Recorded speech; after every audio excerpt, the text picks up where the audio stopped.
Oh, happy Saturday. Welcome into the CHGO Bears Podcast. We are presented by ButcherBox. ButcherBox is offering our listeners an amazing offer where new users get free meat. Who doesn't love free meat? Plus $20 off your first box. Join today using our link, butcherbox.com/CHGO. Use code CHGO to receive this exclusive offer today before time runs out. What's going on, Bears fans? Adam Hoge, Carman, Nicholas Moreano working on a beautiful Saturday in Chicago. Day 2, Rookie Minicamp in the books at Hallis Hall. We were just over there. All ran to our home studios to jump on with you today and recap a fun weekend with Caleb Williams and Rome Odunze and all these things happening. I had a chance to talk to some more of the Bears rookies today as well. And I know everyone wants to discuss what's going on with Rome Odunze because that's how the day started, with an announcement that the number 9 overall pick was not going to practice today because of a hamstring. Nick, we're going to get into our best and worst of the day, but let's start with the news right there before we do that. Just your interpretation and just take everybody into them, how that was communicated and how much it matters. Yeah, so right, for those who got there like somewhat early, there was a Chicago Bears spokesperson came in, said, hey, just right off the bat, you're not going to see 15 out there. Rome Odunze is not practicing due to that hamstring tightness. And the word precautionary was also used when describing the reason why Rome wouldn't be out there today. And of course, Bears fans saw that on Twitter, and man, the reaction to it was kind of hilarious, seeing what Rome was being described as this Kevin White 2.0, but precautionary. He wasn't technically practicing, but we did see him out there, Adam. Yeah, we did. And I'm not too worried about this. Hamstring, soft tissue. You don't like it. You don't love it. But he was out there actually at one point jogging through some routes even during a period I don't think he was supposed to be out there for. I think it is precautionary. I don't think it's that big of a deal. He was out there. And to be honest with you, I wasn't completely shocked they had an issue today. I am surprised at the body part, though, because I did notice yesterday at one point during practice, he was like kind of flexing his shoulder. He kind of got knocked at one point, and he was stretching out his shoulder, and he even bent down. So he kind of looked like he was dealing with something. But I didn't think it was the hamstring. So, not a big deal. It's all good. Well, as the genius people that listen to this show know, I told you yesterday that Caleb was getting the ball to Rome Odunze a lot. And I think that Rome, judging by coming up a drop lame today, obviously very precautionary, but it was because he was so open yesterday and made himself so available, and he was so clutch on day 1 of rookie minicamp that it did take a little bit of a toll. So I think Rome is learning how valuable he is to the Bears, and his connection with Caleb will grow rapidly. And it was disappointing not to get to see him play out there today. But again, foresight by Carm. We should have known yesterday that Rome wasn't playing today if we had listened closely. I should have said it myself. I didn't want to go there, so I held back, but I put it out there for you. There you go. All right, let's get to best and worst of what we saw or heard today. I'll just steal the worst. I mean, the worst is just that Rome Odunze wasn't out there practicing. You got only a certain amount of headliners in there, and that was obviously disappointing. On the category of best, though, I could say that he still actually was out there and certainly did not seem like anything too major. But for my best, I just love the conversation, even if it doesn't come true. Just the conversation of using Tory Taylor on kickoffs, which was it Courtney who asked Richard Hightower about that today? It was Courtney. So, yep. I think it was Courtney. And I loved Coach Hightower's response. If you have a helmet and you can kick, you're a candidate to kick off. But with Tory's ability to manipulate the football like he can on punts, now kicking off a tee is considerably different. And, you're going to have to work on that a lot to figure that out. But still, the idea of using that ability that he has to kind of put spin on the football and all that because placement of these kicks is going to be the name of the game with this new kickoff rule. It's hang time is not going to matter as much. It's going to be more about how and where you kick the ball specifically. It's going to be fun to watch that chess match. So I just like that. Yeah. Look, today was a whole lot of nothing out there. Let's just be honest. There was not a lot of action where you can even find a best. I think I'll probably stick with Caleb as my best because I took 53 seconds of him dropping the ball in the bucket once again. I'm like, all right, this guy's God. Let's go.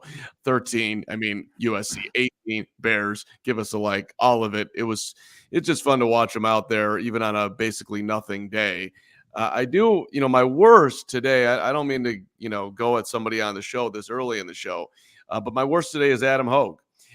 Richard Hightower was the first person to talk today. Hoge was not there for Hightower, came in afterwards, gave him a hug. They're best friends. Hightower, if I was him, I would have blown off Hoge because, he wasn't there for the presser. And then when I think it was Amegadjie, the whole media was in there talking, and Hoge went Snickers bar. It was hanging out at his desk. I thought it was a rough day for Hoge. Tough. I mean, all things considered, I gotta, on a nothing day, I gotta look internal here, and I'm going at my guy. All right. Well, first of all, give me a chance to respond to all that. The number one.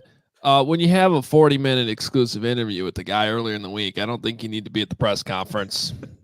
Pretty much everything was asked and answered except for that kickoff thing with Tory Taylor. So, it didn't really need to be there. Yeah. Second, if we're going to be honest, they moved the press conference up 5 minutes on us, didn't know that was happening.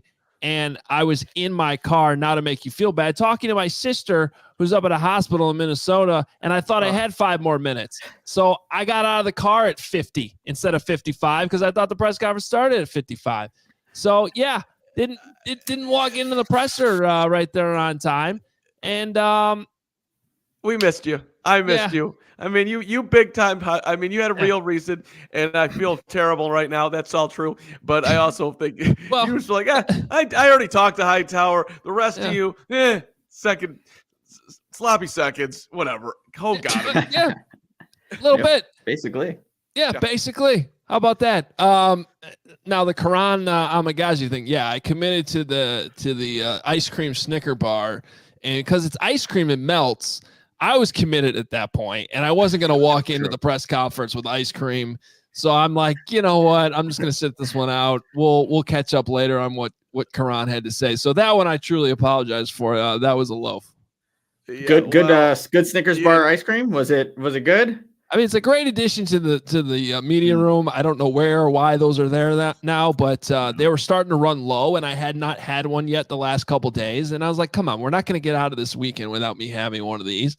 So I thought I had a little bit more time than I did. I committed to it, and once you commit to it, you can't. I'm not throwing that thing out. Yeah. It's like a beer here. Once I open that. And another horrible discovery. I realized I was out of Miller Lite, so we're going to commit to Coors Light today. Still part of the Molson Coors family. But yeah, once I open this thing, I got to finish it. You can't just toss half of it out. Yeah, and I agree. I like that. Another part of this is that I had not gotten the Snickers, and we can get into everything that's important in a second. But since I saw Hoge have one, I had to be like Hoge. I was trying to not do it. Of course, I grabbed one on my way out today. And then I'm like wolfing it down, basically walking out of there, and out walks Kevin Warren. And I'm trying to be professional, but I got a Snickers, chocolate melting off my face. You committed the Snickers. It wasn't a great look. It was funny too. There was a car that was, Ray Chevy. There was an Equinox there getting ready to go, and I'm like, oh, Kevin Warren drives the Chevy. Yeah, no, that car was not for Kevin. There was a whole that's hilarious limo situation to get him back to Warrenville, aka Chicago, aka where the Bears should play. But it was a light day out there, team, for all the diehards that are with us today, and we appreciate it. But it was pretty quiet but there's a lot of words that we can get into on the show. But on the field, it was pretty quiet out there. Steven, let me wrap up too with the best and worst for mine real quick. The worst, I think, going back to with Rome Odunze being injured, the Kevin White comparison, let's just stop that. Like, it is way too early. No reason to overreact over one missed practice where he was still out there, Rome Odunze. So he's not Kevin White 2.0. Let's drop that. But some of the replies were hilarious. The best thing, and like Mark was just alluding to, it was not a very good day of practice to actually watch what was going on the field. The Bears were practicing on the furthest field from the media and the Northwestern students that were there to watch practice. But the one rep I got was in the low red zone. Caleb Williams 7-on-7.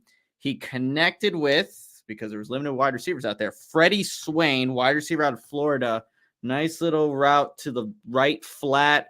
Caleb Williams throws the ball accurately, scores a touchdown, goes over and congratulates Freddie Swain on making the touchdown. But in terms of actually viewing practice, pretty minimal. But that was my best from day 2 of rookie minicamp. Nick's focus was elite today. That was because it was hard to. They were far away, and Nick was in there. He did not get distracted at all. It was impressive. Way to go, Nick. Couple of good comments coming in here. I like AJ, best ice cream. Hogan Das. Good. That's a good cream. That's good. I like that. And there's another one we had up there earlier. Stephen D said, if the worst thing that happened today was Hoge missing part of the pressers, Super Bowl, here we come. Hey, I'm not taking that up. I'm there. Super Bowl Bears. This is it. Yeah. Let's go. No question. I actually thought there were some nuggets today, but this was more of a day where the observations was more about what you heard than what you saw on the practice field. We kind of got the first impressions out of the way yesterday with, Caleb Williams throwing the ball for the first time in a Bears practice jersey, Rome Odunze out there running routes for the first time, Austin Booker out there for the first time, Tory Taylor's punts, all that stuff was kind of yesterday. Today, I thought there were some interesting things, though, that were discussed. We got to talk to all 3 coordinators. We got to talk to a bunch of assistant coaches.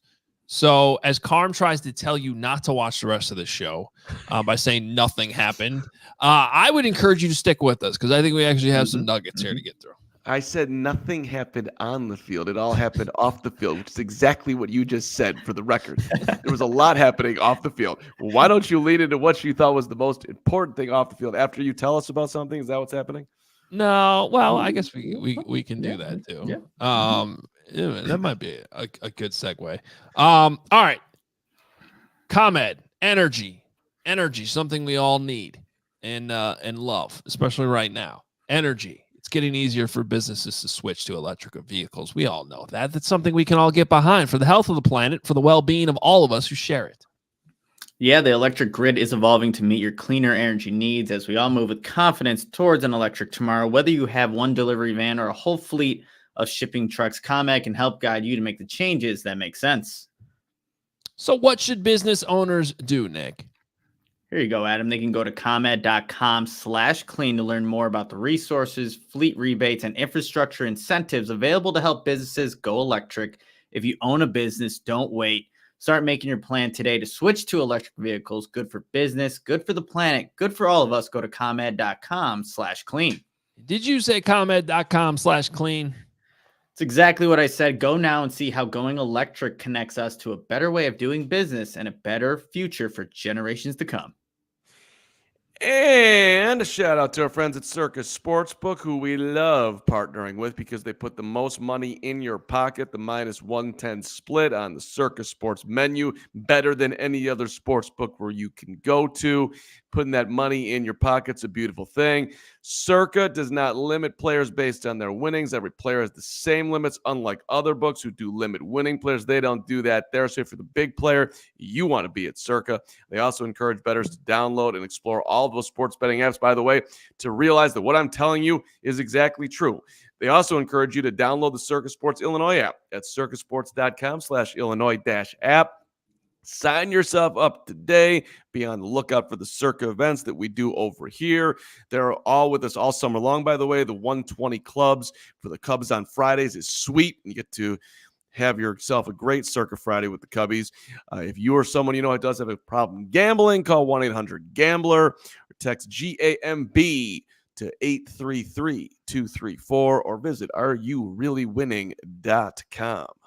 All right, I want to start with Austin Booker because I find him to be an extremely intriguing player that the Bears drafted. I thought Eric Washington and I had a nice moment today talking about the length of Austin Booker's legs. I spent most of that press conference trying to think of how can I ask this question in the least awkward way possible. How would you grade the awkwardness level of the question? 9.6 out of 10. Oh my God, Nick, are you kidding? He started it with, I don't mean to be too awkward. I'm like, where's this going? This is amazing. And I didn't think it was going to be awkward. And then he went right into, the dude's got these really odd long legs. I thought it was super It's true. Weird. Gave a good answer, though. Did he? I tried to. I apologize. I didn't get a chance because, we're running around here from there back to here. I only got to cut so much audio, so I didn't get to this. But he was like, it helps him get upfield. I don't know. Did that make any sense to anybody on the show? It didn't make sense to me.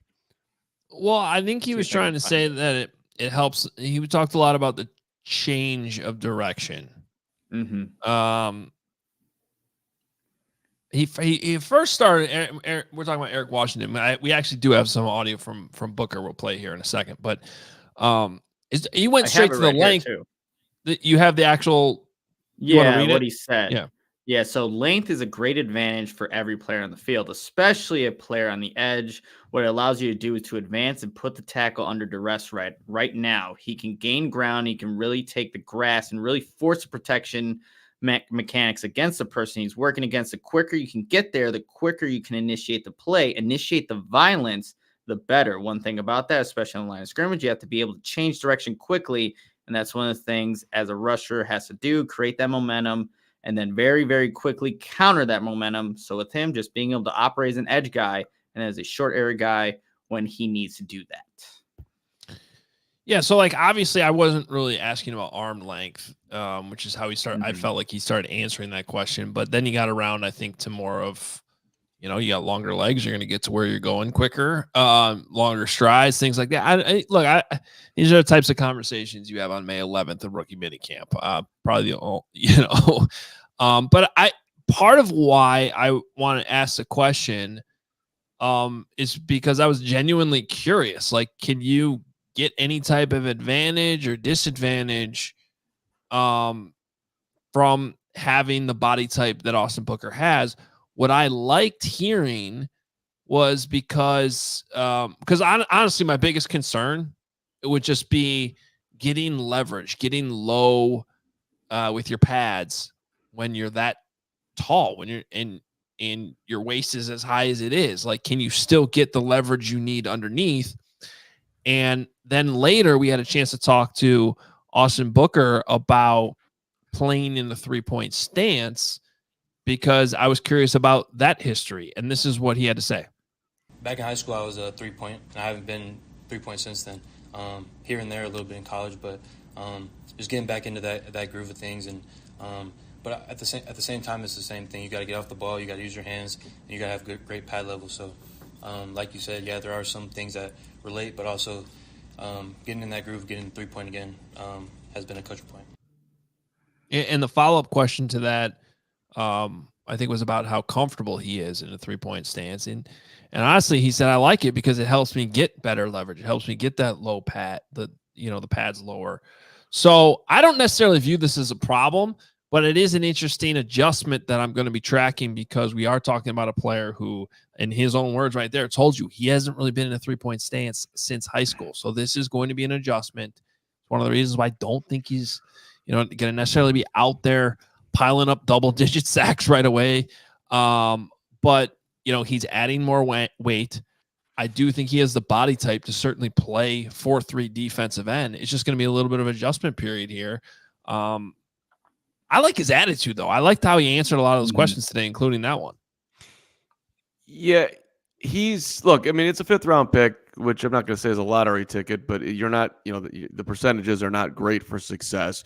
So they're taking a flyer on somebody that they hopefully can hit big, which is, again, we've talked about that a bunch, but it's a Ryan Poles thing, and I like it. I think Austin Booker to me does feel like a guy, hopefully with a high ceiling and also a low floor. Like you look at his body, and you're asking the question, Adam. I'm like, a lot of dudes in the NFL just don't look like him. That's not what you see on a football field. So can he make it work? I have no idea. But I mean, I thought it was a interesting question, a good question to bring up to Eric Washington. And 2 things about Eric Washington: incredibly focused, incredibly positive. He ain't saying he's not, he's obviously going to look for what's shining and not the clouds when on any opportunity when he's talking to the media. But he's just he's a different looking cat out there. He seems like a great dude, and obviously rooting for him.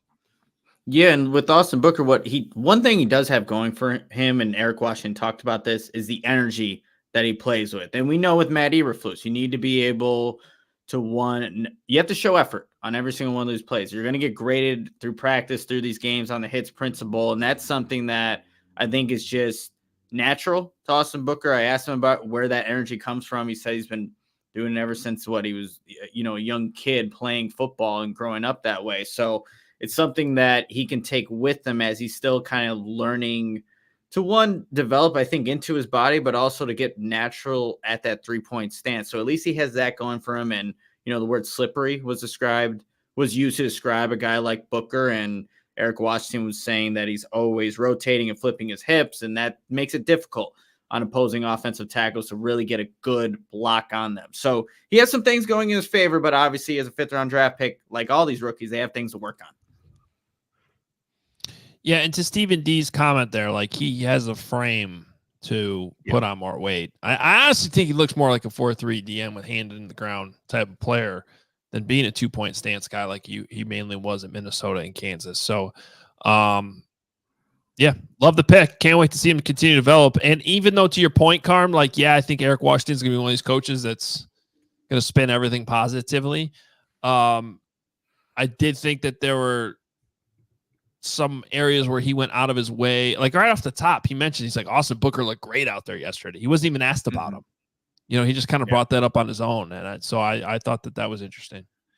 I mean, Eric Washington today called the Bears back 7 the best in the NFL, which might be a drop tall, but I think we're all very confident in the Bears back 7. He was super excited about the D-line too after watching the tape, as he put it. The more I dive into it, get a feel for the guys around here, I'm getting more and more excited by the day. I asked him about Gervon Dexter. Did you notice a huge difference in his tape from the first half of the year to the second when he started playing well? And he leaned into that. He complimented Booker. So if you want to lean into where Eric Washington's going, Bears defense could be, I don't know, elite seems too tall, but certainly maybe top half of the NFL, maybe more. Who knows? But one of the reasons why I love this hire so much, and on top of we had first person experience on our CHGO team here of working with Eric Washington, because Corey Wooten played for him in college and raved about, the impact that Washington had on him. But if you look at how this staff was constructed, Flus is the head coach. We still know that this is really his defense and what they're running. So if you had to hire a coach that, to coach up one position or one part of the defense that needed to take the biggest leap and maybe had the most amount of talent there that could be developed, it was the D-line. And so you went out and you got one of the best D-line coaches that exists in the game, named him your defensive coordinator, who doesn't have to call plays, because that was a tricky part of the hire, because a lot of guys are going to want the play calling to be able to, to want the job. So Eric Washington gets a bump in his title. His specialty is D-line. And now you're adding on top of Gervon Dexter, Zach Pickens, a guy like Austin Booker, to develop young, raw, talented. I also like that quote he had to say. He's like, I don't know that there's ever been a rookie who's not raw. Fair point. Some are rawer than others, though. This is going to be fascinating to watch unfold this offseason, but I'm excited about it. You know, the Bears locker room gets a lot of credit for being a good place with a lot of professional guys, and we've talked about that a lot. The Bears coaching staff, you got a lot of really nice dudes. Matt Eberflus is a swell fellow. Eric Washington is a very positive guy. Shane Waldron, a swell fellow. Don't you think that's a good way of putting it for the Flus? He's a swell fellow. He is. He's a swell Flus. And then Shane Waldron is kind of like cute, nice, friendly, adorable, all those things.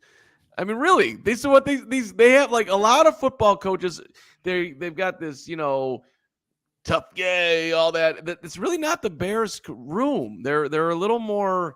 They're kind of just a friendly group. They don't intimidate. Richard Hightower, can you get nicer than that guy? Seriously. Well, I think the word you're looking for is respectful. Sure. It's a very respectful group of coaches, but it's also a very coachy group of coaches. And you could tell that they love football. They love ball. They're going to talk up ball. And there's not a whole lot of nonsense with it either. And that's, a reflection of the players they've brought in. I mean, one of my favorites back in the day was Vic Fangio, who was not intimidating, but he would give you a very direct, no fluff answer. Mm-hmm. That is not this coaching staff. There's going to be a bouquet of flowers sent on every opportunity, basically, which is totally fine. Nothing wrong with that. Well, didn't Tory Taylor too? Oh, there we go. There's Vic Fangio Tory Taylor was right talking about that. Yeah. Tory Taylor talked about Hightower, kind of describing he said no disrespect to other coaches he's had in his career, but these are not just coaches that are going to tell you to do one thing one way. They're going to look to play to your strengths. And I think that just speaks to the communication, how they kind of present themselves in front of the media, but how they're also probably talking with the players behind the scenes. They're going to look to work together on this. It's not just one dictatorship kind of thing. These coaches are honestly looking to, probably every coach, maximize the talent of the people and the players that they're working with. Hey, Mutt Greer, I agree with the earlier comment. Mutt Greer. That's what it says. I don't know what that means, but it's Mutt Greer. It's just funny how you said it you said it like his name was Dan. Hey, my guy Mutt Greer, who apparently is jumping off of someone else's comment that I missed. I agree with the earlier comment. He could develop into dent. He's talking about Austin Booker. Al Harris said that on the show when we had him on a Friday, and I didn't quite get it. And now looking at him and thinking about Richard Dent's bodies, that's not bad. You want to dream it really big. Dent had huge legs and a big ass. And he was it was like a freaking horse on the edge of that thigh standing there, and he was able to get to the quarterback. And Dan was a late round pick. I can actually see that comparison now. I get why people are going there. I didn't understand it until now. So let's dream it big. You just turned into a football guy with the way you just explained all that. That was great. Mm-hmm. I mean, it's true. He had that freaking stance with he just. Guy was like Secretariat come off the edge there. So maybe Booker could do something of how about a poor man's dent? I'll take a poor man's dent. Guy's a Hall of Famer. Pretty good. Yep. Look, if you're hungry, I think we got some options here to talk about to get through your weekend. I'm going to go the pizza route. I mean, if you're feeling pizza, our friends at Salerno's.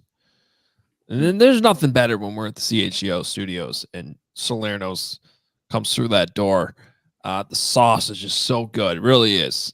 It's fantastic. And you can stop by Salerno's on Tap, located at 1201 West Grand Avenue in Chicago's West Town, and enjoy their tavern-style pizza and ice-cold beers. Whether you're headed to the game, want to watch it live on their big screens, I should say, multiple, plenty of big screen TVs over there at Salerno's on Tap, or you might be watching from home, get it delivered. They've got you covered. Go to salernospizza.com Call 312-666-3444. Mention CHGO. That's all you got to do. Mention CHGO. You get half off your pizza. That's simple. Head to Salerno'sPizza.com. Call 312-666-3444 for more information. Again, mention CHGO. Get half off your pizza. Well, if you're not feeling pizza, you can also go the other route and go with ButcherBox and some of the benefits, you guys, of ButcherBox. Peace of mind, easily find high-quality meat and seafood you can trust, 100% grass-fed beef, free orange chicken, pork-raised, crate-free, and wild-caught seafood. And it's humanely antibiotics or added hormones there. Also got the ultimate convenience. Like, it's delivered right to your doorstep, free shipping. As always, curate to customize box plans. Like, you're someone like our producer, Steven Nicholas, who's loves having beef. You could curate and make your customized box to have all the beef you could possibly want. Also, it's just an incredible value, a variety of high quality cuts at an amazing value, exclusive member deals. I mean, recipe inspiration, guides, tips, and hacks. They got it all. And, really what you need to do to get advantage of this ButcherBox is, well, they're offering listeners an amazing offer where you can get free meat plus $20 off your first box. So join today using our link, butcherbox.com/CHGO, and use the code CHGO to receive this exclusive offer today before time runs out. Again, we all got our ButcherBoxes, and I think Adam's still cooking stuff from his ButcherBox. Right. I still have stuff I have to cook. So take advantage of it. You're not going to regret it because it literally gives you everything you can want. My ButcherBoxes, they stack up. I mean, I love ButcherBox so much I had to go out and get a freezer to keep in my garage just to have things ready. They have some great salmon even. Mm-hmm. I did last summer I did a smoked salmon. Oof.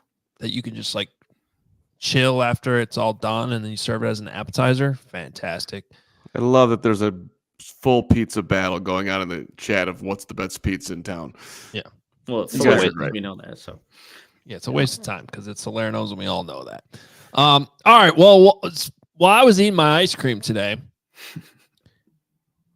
Kiran Amegadjie was talking. You guys want to?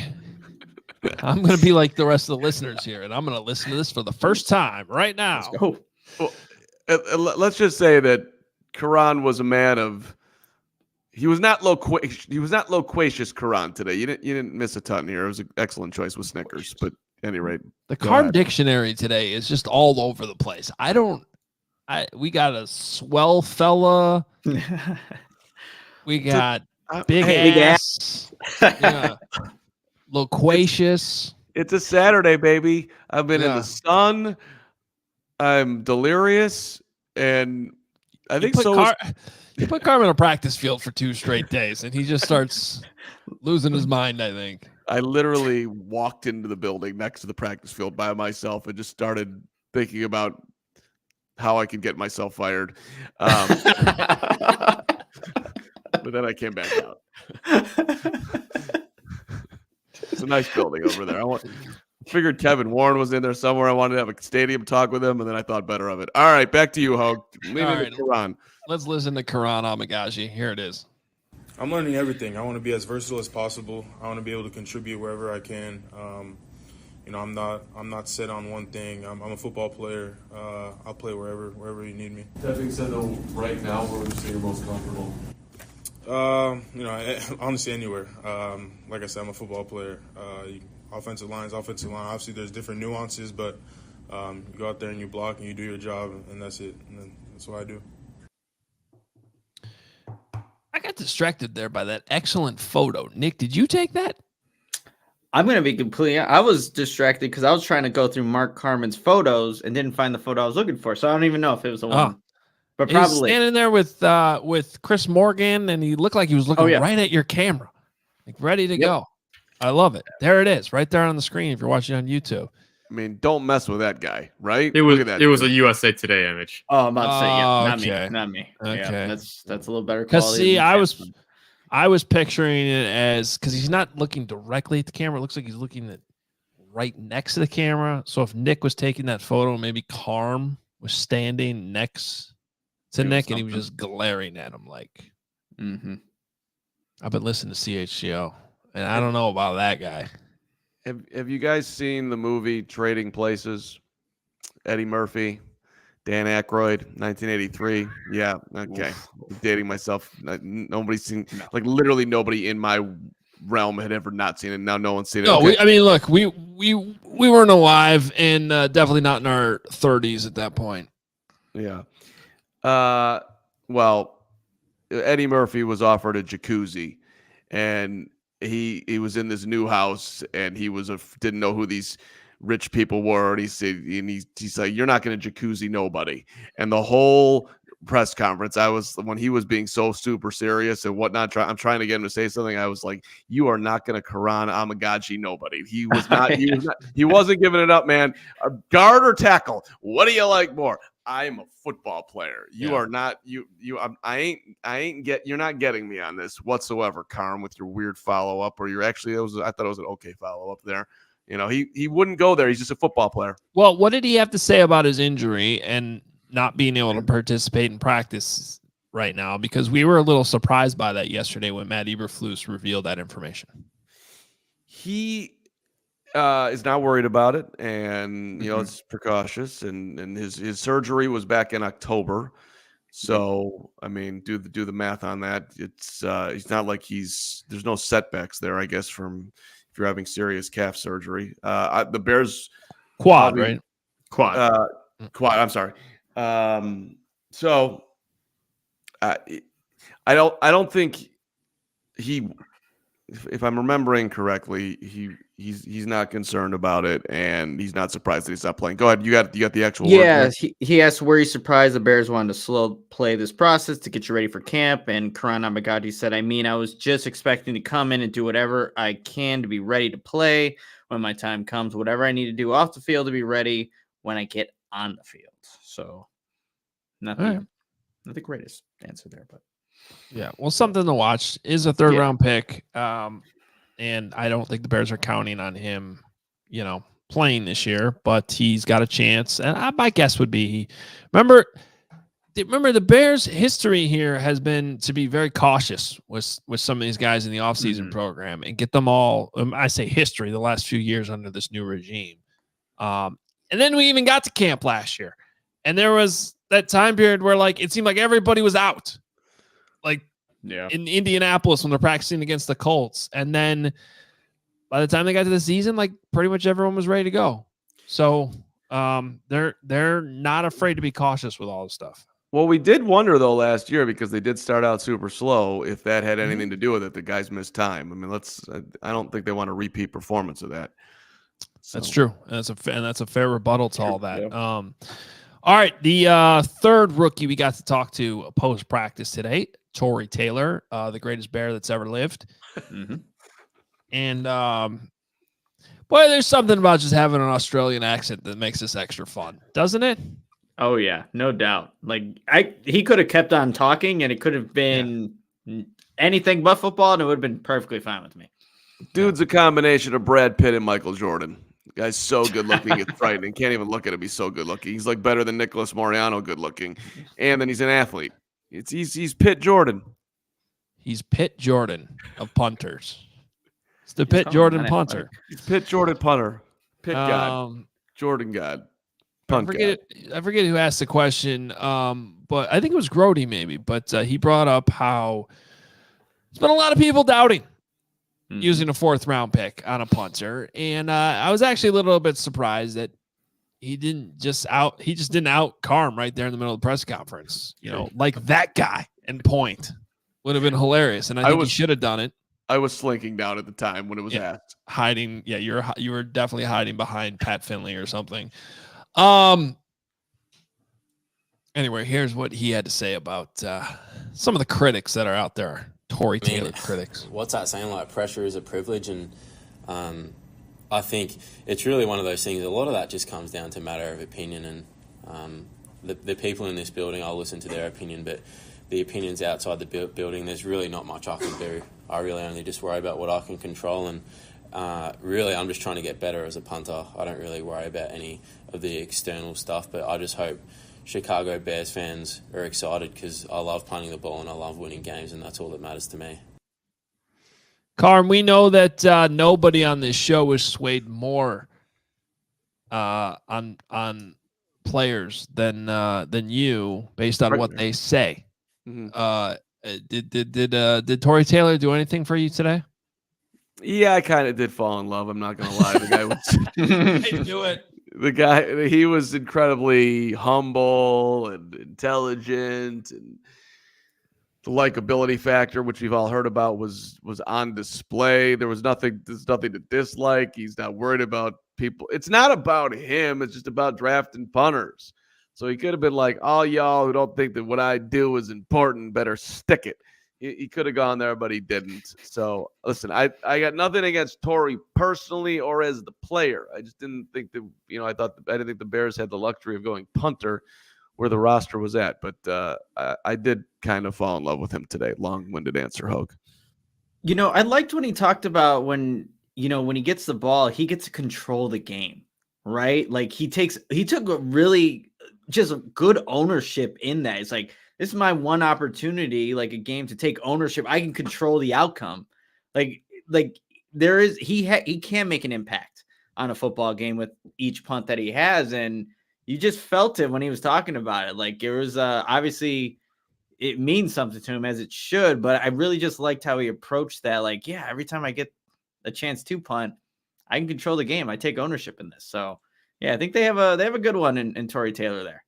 Yeah, look, you need to you got to have specialists that think about it that way. I always think about Robbie Gould, and Robbie's been on this program a few times. I've known him for years, and like Robbie would, and he'd tell you this too, like he would rub some people the wrong way because of how important he thought he was because of his impact on kicking the ball in the game.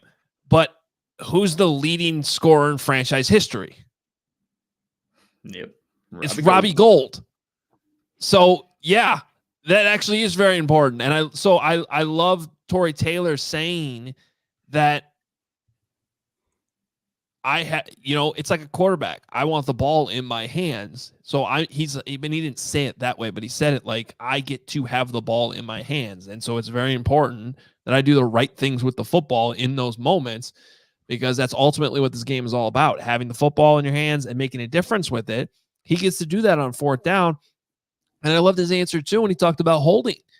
He's like, I put as much emphasis on holding as I do punting, because when you punt, more times than not, points aren't being scored. In fact, they better not be if you're punting. But when you are holding for your kicker, the ball's going up in the air and points are on the line on every one of those kicks. So and that's the people on the outside can make fun of that and how much that, but those people that are getting paid that money, and Tory Taylor signed his contract this morning, by the way, that's the mindset they have to have at the highest level of football. They have to think about it that way, and the best ones do. That was a great question. Whoever asked about holding, that dude was really on point today.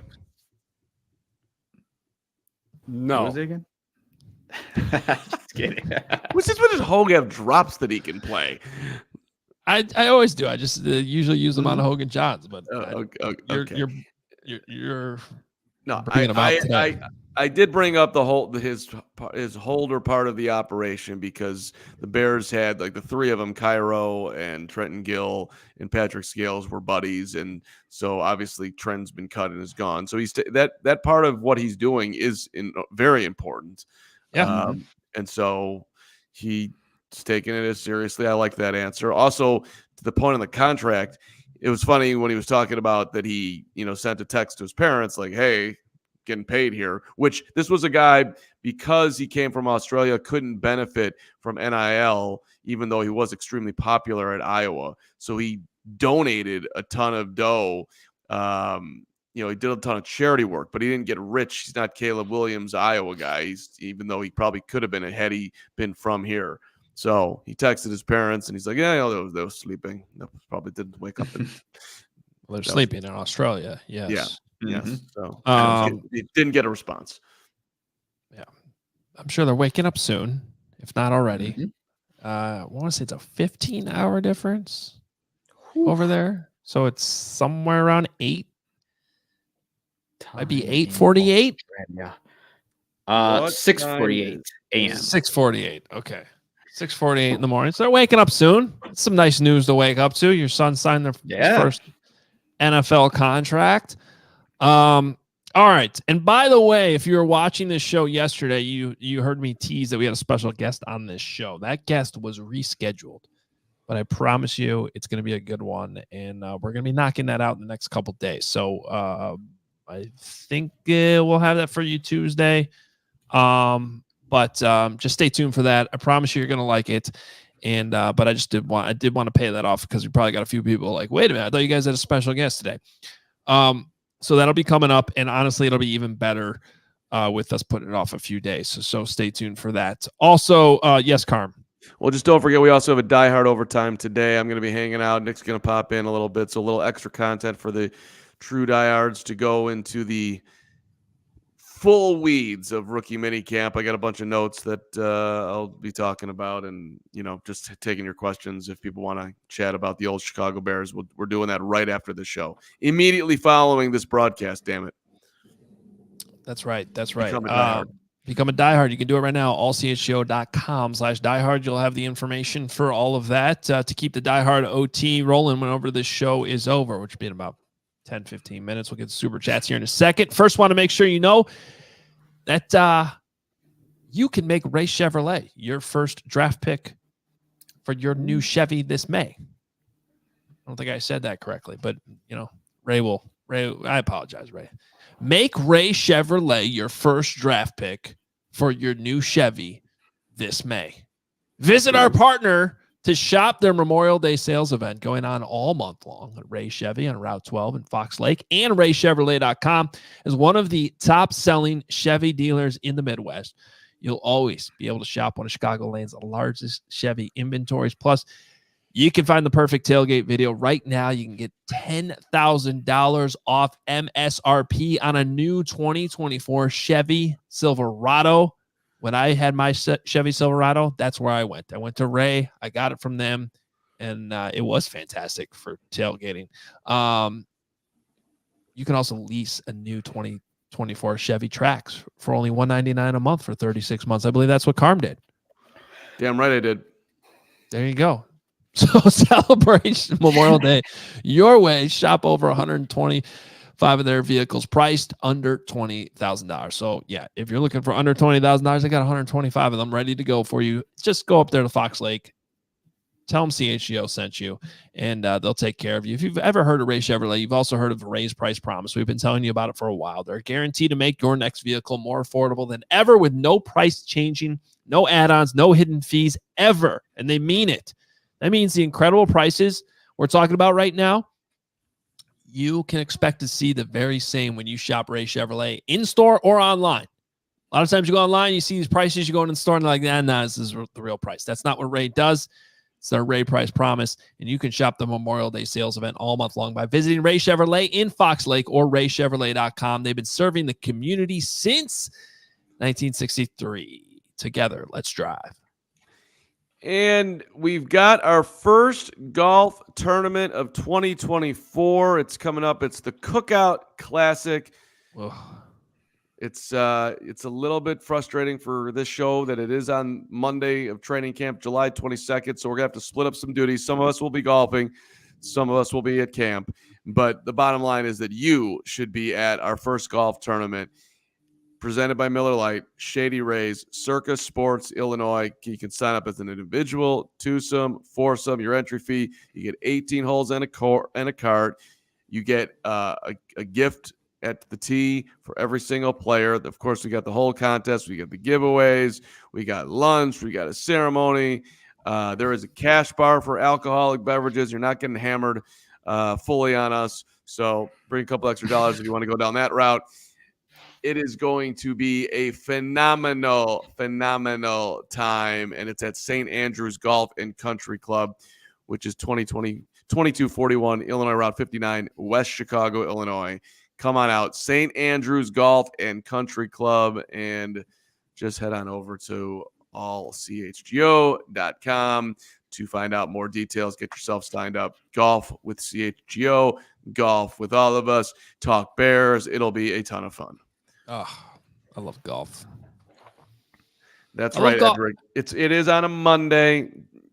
Don't worry about work. Just take a day off. It's good for you. Yeah. And that logo was fantastic too. All right. We have a couple notes from assistant coaches that talked today as well. There's a tweet that we definitely have to share here in a moment that I just saw Nick put into our conversation. So we'll bring that to you because that is glorious. But any takeaways from the assistant coaches? Actually, we do have some John Hoke audio here. If we can go to that. John Hoke, the Bears coaches cornerbacks, also has the passing game coordinator title. Carmen and I were grilling him on some conversation that I'm not particularly sure John Hoke wanted to be having today. So, in his defense, I don't think he was coaching a single player under contract. Oh, yeah. Was there a single defensive back? He was a gregarious, fun John Hoke who didn't. I'm giving Hoke. I've known John Hoke. Gregarious. There's another word. I'm just giving him a hard time. I think all of his DBs were rookie tryout players. He didn't insinuate that there was an insinuation. Hoke.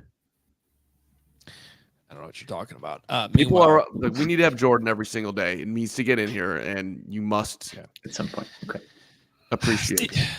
Steven, can you please play John Hoke? Thank you. Do you worry about Brisker as far as just keeping him healthy on the field? Mainly talking about the head stuff. I think he should be okay. I think he's been okay. You know what I'm saying? He plays hard, and so sometimes that's part of it. The one in the Detroit game, that was just bad by their guy. But, yeah, I think he'll be all right.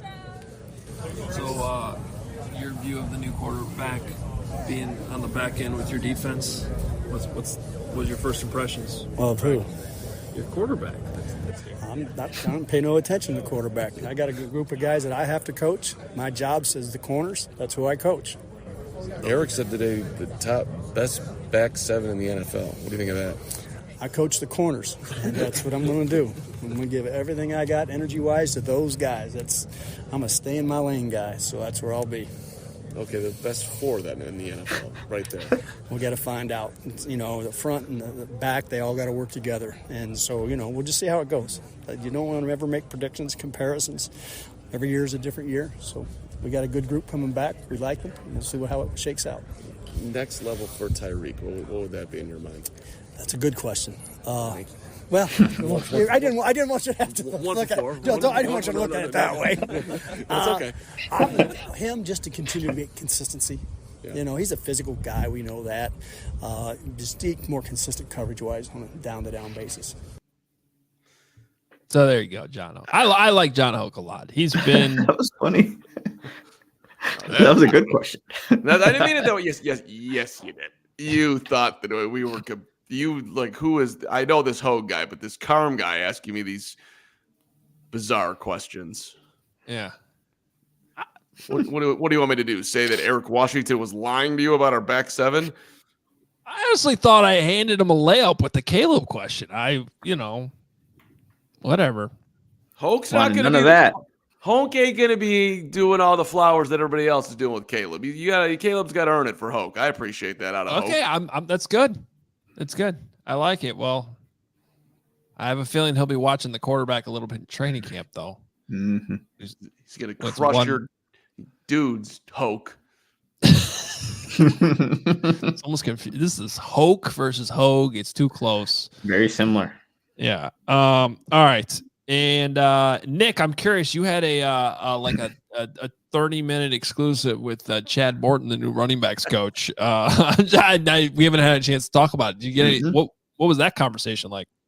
Yeah, Chad Morton's a good dude. Like, we were just talking, and obviously it was my first time actually meeting him, but obviously I wanted to get his perspective on DeAndre Swift and what he brings to the running back room, and Chad Morton was saying, this is a guy that he's been watching since his college days. And the one thing that I want to bring to our listeners here is that he's excited for the opportunity to get those guys out in space, specifically as receivers. And he said for a guy like DeAndre Swift, you can put that guy in one-on-one matchups out of the backfield. And once you get him out in empty, and he said, we're going to be doing a lot of empty stuff here with Caleb. So I thought that was interesting just in terms of how maybe the running back room is almost going to be overlooked a little bit because you have all these receivers, you have Cole Kmet, but the running back room has some guys. And, you know, with Chad and Shane being in Seattle just last season, he's going to make sure that Shane knows that, hey, he's got some playmakers in the backfield too. So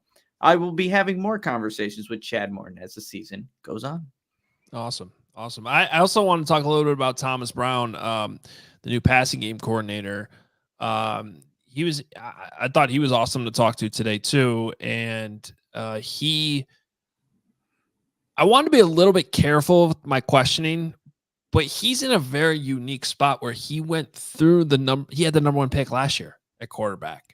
Yep. In Carolina. It didn't necessarily go well. And I didn't want to necessarily put him in a position where he had, had to trash that experience or anything. But that's part of why this hire I thought was so interesting was because, they put him in a spot where this whole vetting, let's call it, of Caleb Williams and all this stuff we've heard about and it's been written about and now we all know it.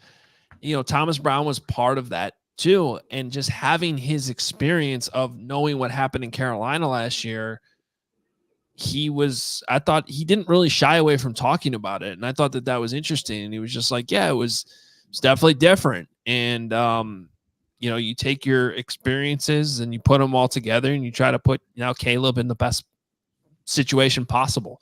And so I thought that was an interesting conversation. We had a fairly lengthy conversation too with Kerry Joseph that I think I'm going to try to bring back the best parts of it from Monday's show. Nice. He had, this is a guy that's going to be right there with Caleb the whole way here developing him. So there was, a lot of talk about how much they're giving him and Caleb asking questions, just a bunch of stuff in there. Apparently Caleb is asking a lot of questions, which Kerry Joseph loves. And he wants to know as much as he can possibly know Caleb does about the offense. So I wasn't expecting anything negative from Kerry Joseph. That would have been stunning, but it was, as positive as you would expect. And Caleb's asking questions, man. He's getting the info as quickly and as efficiently and as get me up to speed so I can dominate as possible. Well, and I want to get to supers here, but just sort of my last point and observation to sort of put a wrap up on these last 2 days. Because Thomas Brown also talked about like his involvement in the quarterback room, and that definitely seems like it's the priority, which is not all that shocking. Quarterback, most important position, is where the offense starts, and in many cases ends. So that makes sense. But there are a lot of people involved in here, and there are going to be people, the first time there are struggles, bring up the idea that there's too many cooks in the kitchen, and all of that. But I did find it interesting that, and this is just my own observation of how I was viewing the last couple of days, especially today, I felt like it was almost like there was like a separate Caleb practice going on sometimes, or like the focus of what. It's not that everyone else was being ignored because you got position coaches. The Bears have a ton of coaches. They're all over the field. So everybody's getting coached up. That's not what I'm trying to say. I'm just, when you want to pull out what matters, or if you're Matt Eberflus and Ryan Poles going into this weekend, what can we accomplish, right? Like the most important thing is take everything we've already given Caleb that he's been able to learn with Will Hewitt on the side. Now he's here in our building. How do we maximize what we can out of these 2 days? And all due respect, that's way more important than whichever rookie tryout player they sign today. And I just kind of felt like it was like there was almost 2 practices going on. Here's Caleb's development, these very crucial days. Every single one of these days is going to matter. And then, oh, by the way, there's the rest of this thing that's happening, this rookie minicamp. Does that make sense? Is that fair? Mm-hmm. Yeah. Yeah, Caleb's got his own wing. It's the Caleb wing. We're doing everything over here for Caleb, and damn right we are. He's the most important piece of this franchise by a million miles. And yeah, we got to get everybody else going here too. I think that's very fair. Spot on. Yeah. All right, let's get to some supers here. Hard-boiled gargoyle. My guy. I swear, it's just not even going to go there. Yeah, it's a great name. Thoughts on the Caleb Bear Claw? It's taking over. Taking over. Everywhere you go. You know, the Fishman, Kevin Fishbane's upset about this because this was the Northwestern Wildcat symbol. And Caleb has in effect stolen it. Not, you know. So Fishbane is upset. But I like the claw. It's a new level claw. That was the symbol today for Northwestern. Why does your claw look like your claw? Yeah, okay, that's more like a bear claw. What you were doing before looked like a lobster claw. Yeah, it's bad. Bad job. I got to work on my claw. I got to work on my claw. You're the only one on the show that has actually clawed at Caleb in person. So now I'm thinking maybe I didn't claw well, and that's why. Maybe he was confused. He's like, "What is this? What are you doing to me?" I probably did do this. I probably was like, a C for Caleb. It looks more like the Bears helmet logo than a bear claw. Mm-hmm. Okay. Ryan says there's too much gray going on with Carm. Spent $2 to tell you that. I will defend Carm on that because I am not far behind. Merrick? I think he means like the clothing too. Oh, yeah, you are very gray. Whatever, Merring. I don't know what. He's also wearing the same sweatshirt he wore like 3 days ago. What are we in high school at Tyland Park? You wore those jeans the other day. You didn't drive a Jaguar to work. Hey, listen. Whoa. That sounded like there was something very deep just came out of you. Yes, it's exactly right. I hated that place. And even though some of my best friends are from there, good people everywhere. Hey, yeah, that's right. I don't have the full wardrobe over here. Hoge, I'm wearing my Griffin House gray sweatshirt. Same beautiful. Okay. I'll try to bring more color to Monday's show. Craig Wood, 5 somethings. Booker is going to overperform in his rookie year. I suspect due to the lack of personnel that he'll take at least 60% of the snaps. Bear DF down. I don't know, man. Marcus Walker. Marcus Walker still is on this team. He's like Marcus Walker's forgotten about a lot on this team. Yeah. They're probably going to bring back Ngakoue. At least it's on the tail. Or somebody of that ilk will be in here. I wouldn't say that his path to the field is super simple. But if he's dominating, special packages. Gavin Casillas, $4.99. Do we really trust DeAndre Swift? He's on his 3rd team. Was not dynamic in Philly. Rojo expectations. Khalil make or break year. I'm not confident in running back. He's coming off a career year, DeAndre Swift, in terms of yards and Roshan year 2. Khalil. They have some guys in there, but I think DeAndre Swift should get the bulk of the carries. He's being paid too, so look, I don't think it's the deepest or most dynamic spot on their offense by any means, but I also hope that it's not going to have to be. True. They have Caleb Williams. They have a bunch of receivers. Cole Kmet. Like, they got guys. They got capable running backs on this roster, guys that you don't necessarily have to worry about. Are they going to, be Adrian Peterson out there? No, but they shouldn't have to be. If they are, then you're worried about that. Yeah, I didn't get it in there today with Shane. I mentioned it to Kerry Joseph. I'm like, can you see yourself being a throw first offense? And of course, they're not gonna. I get that they're not gonna say yes, we are. That it's all about how we're about winning games and yada yada. Yeah. But to my point is that I wouldn't worry about the running backs, Gavin. That's what they're going to be asked to do. They'll be fine. Real quick, I just want to jump in with something on that. DeAndre Swift was actually down to the 1 yard line 6 times last season. That was 2nd in the NFL behind only Joe Mixon with 7. So, I mean, he's that close to having 6 more touchdowns. That changes the entire outlook of how people are looking at his 2023 season. It's a good nugget there from Steven. I would also say, though, stop falling at the 1 yard line then. Yeah, that's how I heard it. Well, No, yeah, the that he's Jalen falling. Hurts. You have the, you have the tush push Yeah. automatic. Just setting up the tush put. Ball in the end Difference. zone. Yes. Yeah. The difference, Steven D, $5. If you don't like the bear claw, you're part of the fun police and don't matter. Rumor has it that Braggs has been bear clawing at the bird on his roof all day. Did you guys see that video? No. I unfortunately missed that. I can't wait to consume all Bragg's content once I get off here. I hope he's doing his spaces tonight. Yeah, I think he posted it during practice. It might be Braggs' best video ever.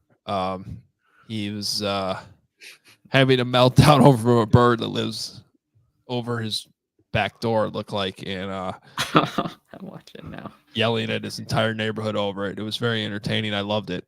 It's great content. And last super chat, hard-boiled gargoyle 199. I appreciate the appreciation of the name. You're welcome. I appreciate your appreciation of the appreciation and your super chats, most importantly. All right, let's get to we might actually show you that video of Braggs here in a second if you want. But first, let's get to that first tweet we were talking about. Because John Seeley sent this in. He said, tweeted at Nicholas Moreano, I got your tweet from draft week and made into a flag. It's now hanging on my man cave wall. Thanks for all of your awesome work. There's a tweet of Nick's that says, of course, Caleb Williams has already texted Tory Taylor. Here is what the text said. Hey, you're not going to punt too much here. That's made amazing. into a flag. This is awesome. That's crazy. I appreciate that. Hopefully it's a nice addition to the man cave and not just taking up space there. But hey, look, people are excited. No more punting, even though Tory Taylor, we want to see you out there at some point. But offense all day, baby. That is just a tweet turned into a flag. I didn't even know you could do that, but I love it. I love it. Awesome. Just blowing up on the wall. Yes, Carm. No, just a shout out to my guy Beckett, who was doing whatever he was doing today, and they were out and about. His toe got smashed on a rock, and apparently he's got a broken situation here with some stitches. And we all know that the superstar is going to come back better than ever. But it's a rough Saturday during Bears Rookie Minicamp, but better than ever. Come back. Michael Jordan, the whole thing. So shout out to my guy Beckett. Sorry to hear that. Yeah. You got your Beckett's gonna bounce back. I mean, Jordan broke his foot, missed 64 games, became the greatest player ever. I think this is a pathway right here. This is a good thing for Beckett. It's a good thing for Beckett. This is exactly right. All right. I teased this Braggs video, and I think this is. You guys haven't seen this yet, so everybody's going to see it for the first time. It's fantastic. Here it is. This fucking bird, man.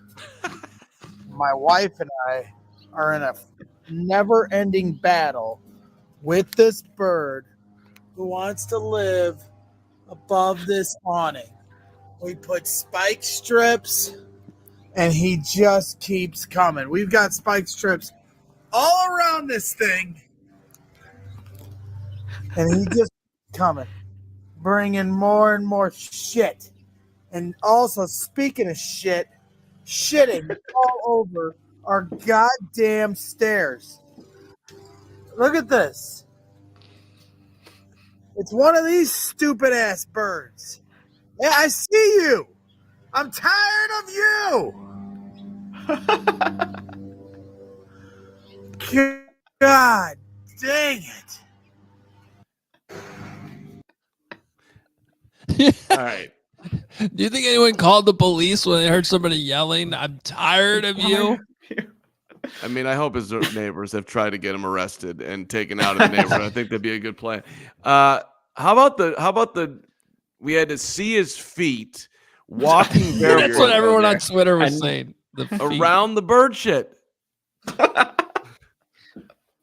He was basically walking on it. He walked on the bird shit, then he stepped back into the house. What kind of human being is that? Meanwhile, he doesn't shower either.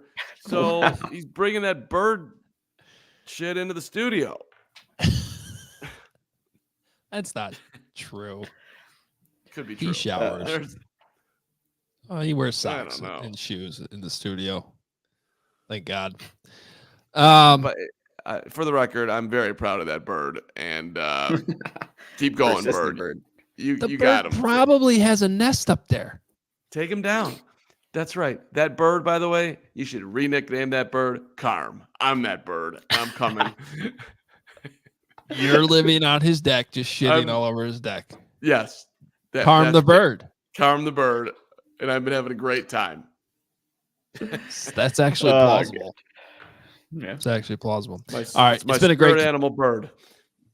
It's been a great couple days of Bears rookie minicamp coverage. Thank you for everyone for being here. We greatly, greatly appreciate it. If you enjoyed the coverage, please hit that like button.